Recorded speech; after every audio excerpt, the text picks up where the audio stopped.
Elon Musk holding that all-hands meeting on X last night. Musk hoping to reassure investors after what's been a tumultuous start to the year for Tesla. So it's very difficult for people in the stock market, especially those that look in the rearview mirror, which is most people, to imagine a future where suddenly a 10 million vehicle fleet has 5 to 10 times the usefulness.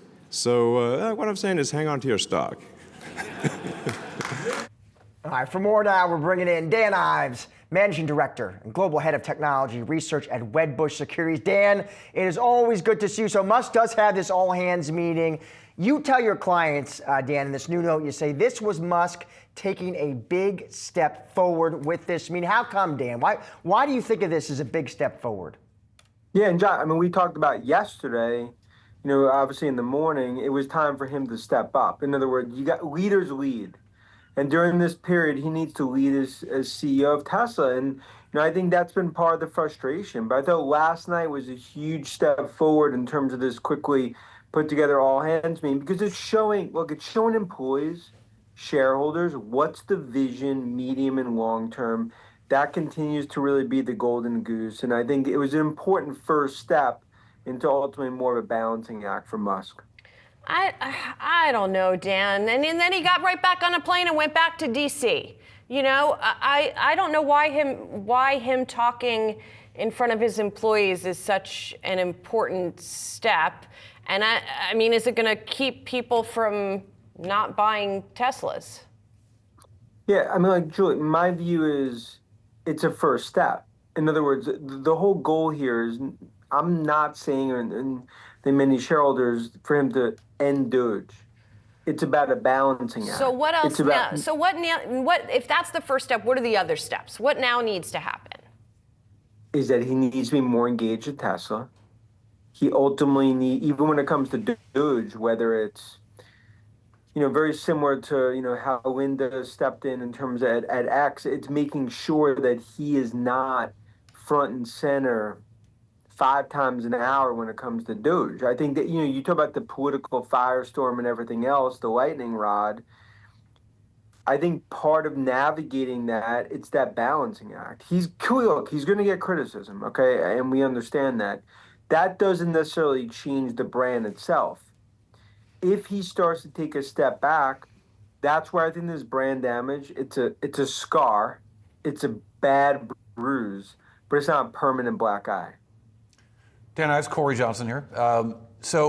Hey, Corey. Last quarter, 33% of free cash flow was from government subsidies, zero emission credits for most of it. 4 quarters ago, it was 100% of free cash flow. Do you start to look forward to a federal government that's cutting unnecessary spending, that has given hundreds of millions of dollars to Tesla, not doing that anymore? Does that change your models in the future? Look, I mean, they've become much less reliant, right, when it comes to the credits. But look, I mean, you obviously raise a great point, which has been there, is that, and it's our view that Tesla, 90% of the value going forward is autonomous and robotics, which has nothing to do with EV tax credits. And I think, Musk talked about that in the all hands meeting. That's the future. And my view with Tesla continues to be, 6 times? We've seen the stock sell off 50% peak to trough. I mean, the point is we've been through many, very tough white knuckle times before. This is obviously one that's even broader in terms of the political landscape. Doesn't change my view. This and NVIDIA, the 2 best disruptive technology plays next decade.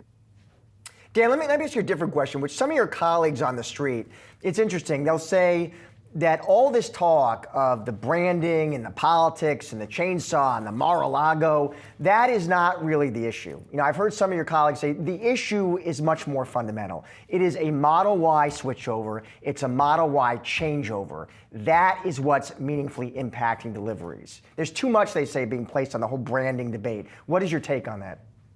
Yeah, look, I think there's some truth to both. Look, in terms of the actual numbers, in terms of the sales numbers, yeah, I mean, the brand issues have actually been, called 10 to 15% of the actual decline, because a lot of that is changeover, refresh, and everything else. But Josh, I think in terms of the stock, 70% of the sell-off is brand worries in terms of some of the sort of crisis that we're seeing. And the reason is it's investors kind of looking forward. In other words, Musk is Tesla, Tesla is Musk.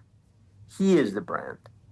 And what he's created is a company that's obviously, globally, in my opinion, one of the best brands in the world.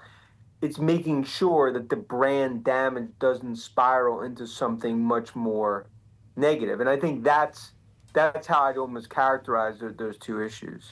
I mean, I have to wonder if it's already there, Dan. And I also, I've been trying to think of other brand situations like this, right? You think about the Budweiser situation. You think about Target. You think about some of the other recent examples. And it has taken a long time in those cases, and they haven't. In some cases, they haven't even fully recovered, right? So, how long? Especially since he doesn't actually seem to be trying to do anything to repair this damage in terms of the brand and the image. I mean, how long could we see this situation play out? Look, Joe, there's different ways to view it. I mean, some could argue, and we got to see how it plays out. Like, do more Republican or Trump supporters ultimately then start to buy Teslas, right? In other words, ones that weren't buying it, now they're Musk supporters, and that actually becomes a positive. Then it comes down to when you look at the brand. I mean, I think Tesla's brand it's almost hard to compare because you're going to have 10 million Teslas essentially on the road going into next year. And when it comes to autonomous, the question is, like, when you start to actually have cyber cabs, and we have what I believe 1 of every 5 cars autonomous, do people not take that because it's Musk? Because maybe something that happened a few years ago? I'm fast forwarding to the next, 1, 2, 3 years. So I'm just saying, I get the brand issues. We've talked about it, constantly over the last week. But the reason last night was important because you read the room. It's the start of what I view as a balancing act, and I think that's very important. Well, we'll see if he starts to take those next steps then, Dan. Thanks so much. Appreciate it. Thanks.